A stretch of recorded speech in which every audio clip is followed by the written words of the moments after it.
விக்ரமாதித்தன் வேதாளம் கதை எபிசோட் 2. யார் தியாகம் பெரியது? தன்னோட கதைக்கு சரியான விடை சொன்ன விக்ரமாதித்தன் வாயத் தொறந்து பேசிட்டான்னு சொல்லி மீண்டும் புளிய மரத்துல ஏறின வேதாளத்தை புடிச்ச விக்ரமாதித்தன் இந்த தடவ இந்த வேதாளம் என்ன கேள்வி கேட்டாலும் பதில் சொல்லாம குருகிட்ட போயி இந்த வேதாளத்தை ஒப்படைக்கணும்னு நினைச்சாரு. ஆனா அந்த வேதாளம் திரும்பவும் ஒரு கதை சொல்ல ஆரம்பிச்சுச்சு. ஒரு ஊர்ல ஒரு மிகப்பெரிய ராஜா இருந்தாரு. அவருக்கு ஒரு திறமையான தளபதி இருந்தாரு. அவர் ராஜாவோட சேனைகளையும் ராஜாவோட குடும்பத்தையும் திறம்பட பாதுகாத்துக்கிட்டு வந்தாரு.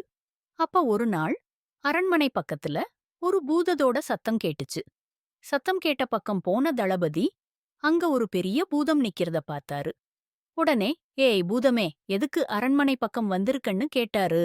அதுக்கு அந்த பூதம் சொல்லுச்சு, காட்டுக்கு வேட்டையாட வந்த அரசர் தன்னோட அப்பாவ கொன்னுட்டாரு. அதுக்கு அரசனை கொன்னு பழிவாங்க வந்திருக்கேன்னு சொல்லுச்சு அந்த பூதம். அரசரோட உயிருக்கு பொறுப்பான தளபதி. நான் உனக்கு அரசருக்கு பதிலா வேற ஒரு ஆளை கொடுக்கறேன். நீ அதை ஏத்துக்கிட்டு அரசரை விட்டுடுன்னு சொன்னாரு. பூதமும் அதுக்கு சரின்னு சொல்லுச்சு. உடனே அரண்மனைக்கு வந்து எல்லார்கிட்டையும் அரசருக்கு பதிலா யாரு பூத்துக்கிட்ட போறீங்கன்னு கேட்டாரு. ஆனா ஒருத்தரும் சம்மதிக்கல.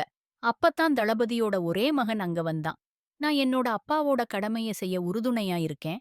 அதனால நானே அந்த பூதத்துக்கிட்ட போறேன்னு சொன்னாரு. இத கேட்ட தளபதி தன்னோட கடமைக்காக இந்த முடிவெடுத்த மகனை பாராட்டி பூதம் இருக்கிற பக்கம் போனாரு.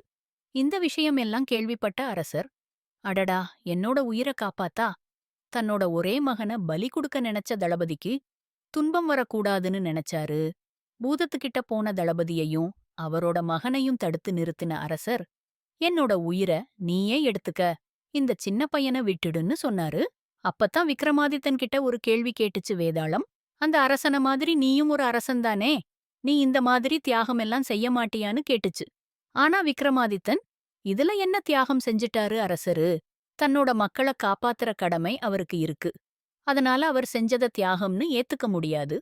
ஆனா தன்னோட தந்தையோட கடமைக்காக தன்னோட உயிரையே விட துணிஞ்சு அந்த சின்ன பையன் செஞ்சதுதான் மிகப்பெரிய தியாகம்னு சொன்னாரு. மறுபடியும் வாயத் தொறந்து பேசிட்டியே விக்ரமாதித்யா, திரும்ப என்ன வந்து அப்படின்னு சொல்லிட்டு பறந்து போயி மரத்து மேல உக்காந்துக்கிடுச்சு அந்த வேதாளம்.